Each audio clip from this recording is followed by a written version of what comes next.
I always felt like I was the second choice, not the first. The spotlight was always on Anna, my older sister. She seemed to get everything effortlessly. Attention, gifts, you name it. My name is Emily, and this is how I grew up. We lived in a decent house. Dad was a mechanic, and Mom worked part-time as a cashier. Money was tight, but somehow there was always enough for Anna. I usually got what was left over. One chilly December evening stands out, setting the tone for my childhood. We were at our small dinner table. Anna was excitedly talking about a school project she aced. Mom, Dad, and my teacher praised her. Anna beamed, and my parents glowed with pride. "That's my girl," Dad said, clearly pleased. Mom nodded approvingly, saying, "We'll get you whatever you need, honey. You just keep up the good work." I poked at my food, feeling that familiar knot in my stomach. "Hey, I got an A on my math test," I mumbled, not sure why I bothered. "That's nice, Emily," Mom replied, barely glancing my way. "Make sure you keep it up." There was no praise, no excitement. It was like doing well was expected of me, or worse, like it didn't even matter. I learned early on not to expect much. Christmas was approaching, and the contrast in our living room was striking. Under the tree, beautifully wrapped gifts were piled up, all for Anna. I knew the routine. My gifts were usually things like socks or a book, nothing that felt special. That year wasn't any different. Anna excitedly tore through her presents, revealing new clothes, gadgets, and even a brand new laptop. "Oh my God, this is awesome." "Thanks, Mom and Dad," she squealed. Meanwhile, I unwrapped my own gifts, a second-hand novel and a pack of plain shirts. "Thanks," I said, trying to keep the disappointment out of my voice. After the holidays, things returned to the usual routine. Anna was the star, and I was just there. Aunt Sarah was the only one who seemed to notice. She visited occasionally, always bringing a small gift just for me, something that made me feel seen. But those visits stopped after one particularly ugly argument. I was coming home from school when I overheard them in the kitchen. "You can't keep doing this, John. You're ignoring your younger daughter," Aunt Sarah said sternly and frustrated. "She doesn't need as much as Anna," Dad retorted harshly. "That's not the point. It's about showing both your daughters that you care." "Well, maybe if Emily was more like her sister, it wouldn't be so hard," Dad replied, not realizing I was listening. Aunt Sarah noticed me first, her face dropping as she caught my eye. I ran up to my room before I heard any more, tears stinging my cheeks. After that, Aunt Sarah wasn't allowed over anymore. Dad said she was causing trouble, stirring up drama that didn't exist. But it did exist. I lived it every day. After high school, it felt like standing at the edge of a cliff. Anna was off to college with a fat check from Mom and Dad to cover everything, dorm, books, everything. Meanwhile, I got a pat on the back and a "good luck, Emily." Not long after that, I moved out. There were no dramatic goodbyes, just me packing my few things into old boxes and suitcases while Mom watched, her expression unreadable. I found a small apartment on the outskirts of town. It wasn't much, but it was a start. The place was shared with two other girls, Lisa and Jen, who were as broke as I was but had dreams just as big. "Welcome to the dungeon," Lisa joked on the day I moved in, showing me around the cramped space with a laugh. "We make it work, though." "You got a job lined up, starting at the diner tomorrow?" she asked. "Yeah, and maybe something at the bookstore part-time," I replied, dumping a box on the bed that would be mine. "Good hustle." Jen nodded approvingly. "We all pitch in for rent on the first, no exceptions." "Okay, got it," she'd assured me.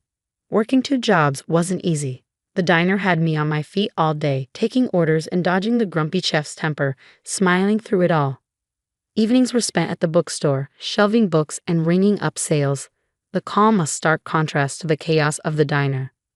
Months turned into a year, and saving up for college seemed like chasing a mirage. Just when I'd have a little put aside, something came up, like the time I got sick. It hit me out of nowhere. One day I was fine, the next I was burning up, barely able to get out of bed.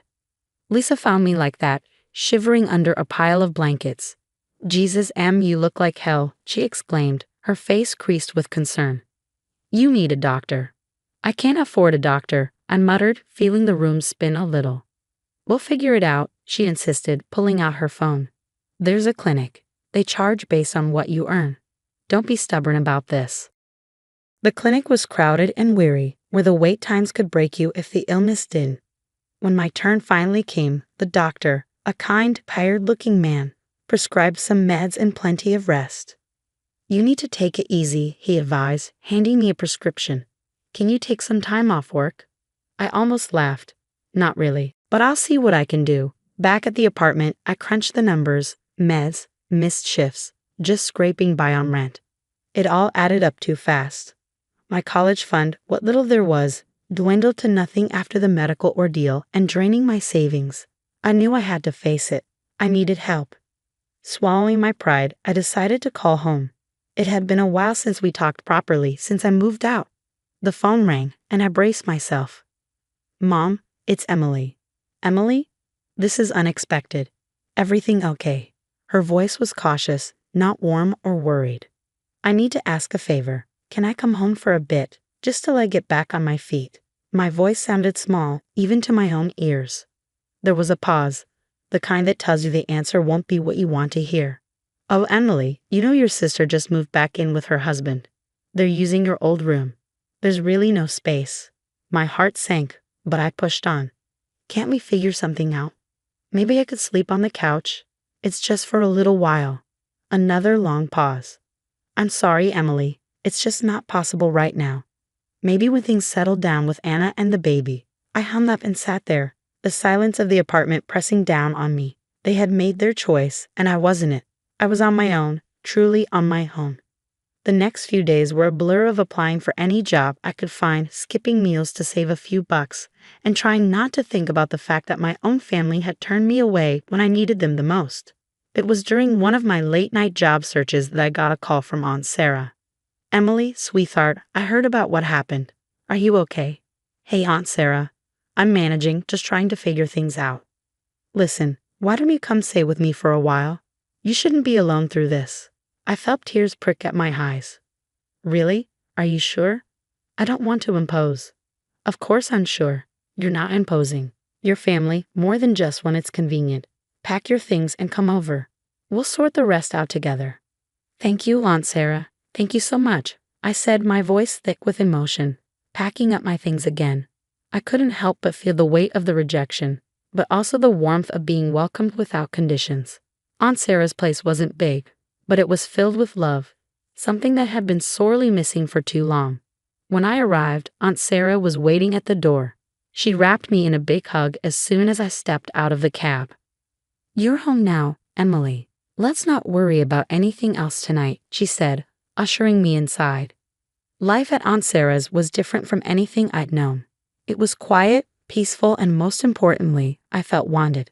A few days after I moved in, Aunt Sarah and I sat down at her old, scared kitchen table for some real talk, the morning sun spilling over the cluttered surface, turning the steam from our coffee cups into golden swirls.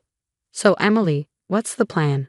Aunt Sarah asked, her eyes locking onto mine with that direct, no-nonsense way she had. I took a deep breath, stirring my coffee slowly. "Honestly, Aunt Sarah, I want to go to college. I want to be a lawyer, but everything's just messed up right now," I admitted. She nodded, tapping a finger on the table thoughtfully. "Lawyer, huh? That's a big dream, Emily. Big dreams are good. They keep us going, but they need big plans. What's stopping you?" "Money," I said flatly. "Money is stopping me. I've been working jobs, but it's never enough, especially not for law school." Aunt Sarah leaned back, her chair creaking slightly. "I might have a solution for that, but it comes with a condition." I frowned, curious and a bit wary. "What kind of condition?" "You get into college and I'll pay for it. But Emily, you've got to commit. No half measures. You work your tail off, you study hard, and you excel. Can you do that?" Her offer floored me. It was more than I could have hoped for. "Yes, I can do that. I will, Aunt Sarah. Thank you." With that, we started planning. I applied to colleges that offered good law programs, crafting application letters late into the night. When the acceptance letter from a well-respected state college came, I actually pinched myself, thinking I was dreaming. I did it, Aunt Sarah. I got in. College was tough, law school even tougher. Aunt Sarah's financial support freed me from the constant stress of money, but it put another kind of pressure on me, the pressure to succeed, not just for myself but for her too. As semesters passed, I not only met Aunt Sarah's expectations, I exceeded them. My grades were top of the class, and I landed an internship at a local law firm. One evening, after a particularly grueling day at the firm, I came home to find Aunt Sarah in the kitchen, her expression more serious than usual. "Sit down, Emily. We need to talk." Worry pricked at my heart as I took a seat, noticing she wasn't her usual self. "What's wrong, Aunt Sarah?" She sighed, a long, heavy sound. "Nothing's wrong exactly. I just want you to know how proud I am of you. You've done more than I ever expected.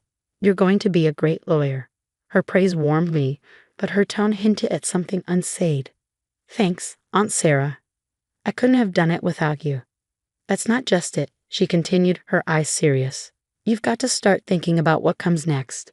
You're about to fly, and I'm just glad I could give you the wings." During my final year of law school, I managed to secure a prestigious internship at a respected law firm downtown. The first day I walked into the towering building, I felt like I was exactly where I was supposed to be.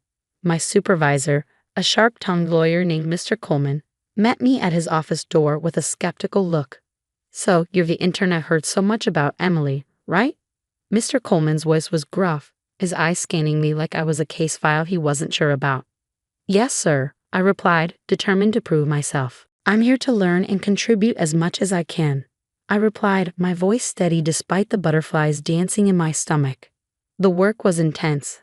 I spent days buried in legal research, drafting documents, and sometimes I was allowed to sit in on client meetings, observing the real dance of law.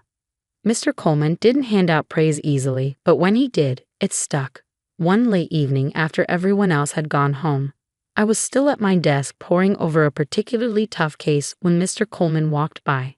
He stopped, looking over my shoulder at the piles of legal journals and notes spread out in front of me.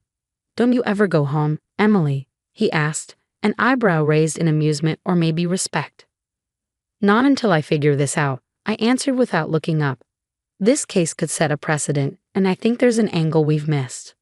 Mr. Coleman grunted, pulling up a chair. "Show me." We spent the next hour discussing the case back and forth, with me arguing my point based on a precedent I found that could help our client. Finally, he leaned back, rubbing his chin thoughtfully. "Not bad, Emily, not bad at all. You've got a sharp mind for this. Keep it up, and you'll make a fine lawyer." The day I graduated, I felt a mix of pride and nostalgia. Aunt Sarah was in the front row, clapping louder than anyone else, her eyes shining with tears. After the ceremony, as we walked out of the auditorium, she hugged me tight. "You've done it, Emily. All those years of hard work, and here you are," she said, pulling back to look at me with that proud, unwavering support that had become my rock. "I couldn't have done it without you, Aunt Sarah. You believed in me when no one else did, not even myself," I said, my own eyes misty. With my law degree in hand, I started applying for jobs. The market was competitive, brutal even, but I was not deterred. I sent out dozens of applications, went on several nerve-wracking interviews, and finally, I got a call that would start the next chapter of my life. "Miss Emily, this is Jared from Mason & Associates. I'm pleased to inform you that we'd like to offer you the position. Your internship performance was highly recommended by Mr. Coleman, and we believe you'd be a great fit." I almost dropped the phone. "Thank you, Jared. I'd be honored to accept." When Aunt Sarah told me that my sister Anna had never graduated college due to her early pregnancy and quick marriage, I wasn't really surprised. Aunt Sarah's health took a turn for the worse not long after that revelation. I was at work, buried in files, when I got the call from the hospital. My world stopped. I barely remember grabbing my things and rushing out. Everything after that was a blur until I reached her side. She was weak, her voice barely a whisper, but her eyes were the same, sharp and knowing. "Emily," she murmured as I took her hand, trying to swallow the lump in my throat. "I'm here, Aunt Sarah. I'm right here," I managed to say, my voice trembling. She squeezed my hand, her grip frail but firm. "You did good, kid. I'm so proud of you. You remember what I always told you, to be strong, to stand up for myself," I replied, tears streaming down my face. "That's right, and you have," she said, her voice growing fainter. "I've left you something in my will, the house. It's yours now." I nodded, unable to speak, squeezing her hand. We didn't say much after that. We didn't need to. Later that night, she passed away quietly in her sleep. The months following her death were a blur of legal matters and settling into the house that was now legally mine. I transformed it into something that felt like a real home for the first time in my life. Then, out of the blue, my parents and Anna, with her husband and kids, decided to visit. I should have known they weren't just coming to check on how I was holding up. As soon as Anna walked in, she started inspecting the place like she was at an open house, commenting on every piece of furniture and layout. "Oh, this would be perfect for the kids," she said loudly. "Look at all the space, Mom." Her husband nodded, adding, "Yeah, we could really spread out here." I clenched my fists, trying to keep my cool. It wasn't until my mother chimed in that I lost it. "Emily, you should really think about letting Anna have the house. They need the space, what with the kids and all. You can manage fine in a smaller place, can't you?" I stared at them in disbelief, turning quickly into anger. "Are you serious? This is my house. Aunt Sarah left it to me, not to Anna. I'm not going anywhere." Anna, who had been pretty quiet, finally piped up, her voice dripping with entitlement. "But you don't need all the space, Emily. It's just you here. We're a family of 5. It just makes sense for us to have it." That's when I laughed. It wasn't because anything was funny, but because the sheer audacity of their request was absurd. "You think just because you have kids and a husband, I have to give up my home? That's not how this works." Mom looked shocked. "Emily, don't be greedy. Think of the family." I scoffed, the word bitter in my mouth. Where was this family when I needed a place to stay, when I needed help? They didn't have an answer to that. "Look," I said, my voice firm as I stood up taller. "I appreciate you all coming here, but this house is mine. Aunt Sarah wanted me to have it, and I'm going to honor her wish. You need to leave now." Anna's husband tried to argue, his face turning red, but I didn't let him get far. "Out, all of you now, or I'll call the police." They muttered about me being ungrateful and greedy as they gathered their things. Anna shot me a look that could freeze lava, her disappointment clear. But as they left, the weight on my shoulders lifted. I had stood up for myself, for my home, and for Aunt Sarah's memory. I came home from work to the most absurd situation. I couldn't get into my own house. The locks had been changed. Before I could process what was happening, I heard noises inside and started banging on the door. It swung open, and there stood my sister Anna, with her husband and their kids scattered behind her. "We've decided to move in here," she declared with a smug look, as if it was the most natural decision in the world. "What are you talking about? This is my house," I snapped, disbelief and anger swirling inside me. Anna shrugged, unbothered. "Well, we need it more than you do. We've already moved everything in." "That's not how any of this works, Anna. I'm calling the police," I said, fumbling for my phone. She laughed, clearly thinking I was bluffing. "Sure, go ahead." I dialed 911 while we waited. Our parents showed up, drawn by the commotion. They sided with Anna, of course. "Emily, why are you being so difficult? This is family. We should stick together," Mom said, her voice high-pitched and nervous. "Dad, tell her," Anna added, turning to our father, who just frowned at me. "This is just plain wrong, and you know it," I shot back, the reality of the situation making my hands shake with rage. Anna's husband, who'd been silent until then, stepped up. "Just drop it, Emily, otherwise you'll regret it," he sneered, his tone menacing. I started recording on my phone, aiming it at him. "Threaten me again, and it's on record." He lunged for the phone, but I sidestepped him right then. The police arrived. It didn't take long for them to assess the situation. My sister was crying, her kids confused and scared. Anna's husband kept saying, "It's just a family matter," trying to downplay his earlier aggression. Mom was sobbing by now, pleading with the officers. "Please, they're just kids. They don't understand. We're her family." I took a deep breath before I explained to the police. They broke in and changed the locks. I didn't give them permission. This is my house. The officers were firm. Breaking into a house and changing the locks is illegal, even if you are family, one of them told Anna and her husband. Finally realizing the seriousness of the situation, my family's bluster faded. The police made it clear they had to leave. Reluctantly, and with plenty of resentful glances thrown my way, they gathered their things. After the police left, I called a locksmith to change the locks again, this time making sure no one else had the keys. As I stood in the doorway of my reclaimed space, the silence was heavy, filled with the echoes of the confrontation. It was a few months later when I met Mike. He was a friend of a friend introduced to me at a small gathering. Mike was easy to talk to with a straightforward way about him that I appreciated. "So you've had quite the year, huh?" Mike said, handing me a drink with a knowing smile. "You could say that," I replied, the corner of my mouth tilting up in a half smile. "It's been eventful." As the evening went on, we talked about everything and nothing: music, books, our shared disdain for soggy French fries. It was refreshing talking to someone who didn't see me as the overlooked sister or the woman who kicked her family out. Weeks turned into months, and Mike started coming around more often. One quiet evening, as we sat watching a movie with a bowl of popcorn between us, Mike turned to me. "Emily, I've been thinking," he began, pausing the movie. "Yeah," I responded, my heart skipping a beat. "I really like what we have. I mean, I know your house is your sanctuary, but I was wondering if you'd be okay with me being a more permanent part of it," he asked, his voice tender. I looked at him, really looked, and saw everything I needed in a sincere, hopeful gaze. "I'd like that," I said simply, and a smile lit up the room. Life didn't become perfect overnight, but it felt a whole lot lighter with Mike by my side. We faced a few more challenges, like when Anna tried to stir up trouble again by spreading rumors about me being heartless. But this time, I didn't face it alone.